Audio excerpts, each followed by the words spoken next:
guys, I'm Kira, and today you'll learn how to pronounce the word язык, or language. Let's start with the second syllable. You can get to the u vowel by starting with u.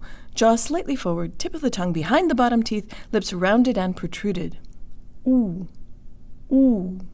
Now relax only your lips, pulling them back while your tongue remains where it was. Jaw tan lips. U-ы, u-ы, u-ы, Use this strategy to practice the whole second syllable. Jaw tan lips. U-ы-зык, u-ы-зык, u-ы-зык. Now the first syllable. Your brain will see the letter ya and want to pronounce it as written. Tell it that unstressed Russian syllables receive less emphasis than English unstressed syllables, and they're shorter. So here the ya will sound like y, y. Now the whole word. Jaw tan lips. У-ы-язык,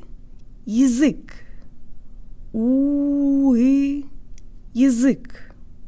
язык, язык, язык. That's it, guys. Be sure to subscribe on YouTube, share, and check out my video course at unlockingrussianpronunciation.org. And if you teach Russian and you like my videos, please consider tagging me on Instagram so your students can see them too. Счастливо!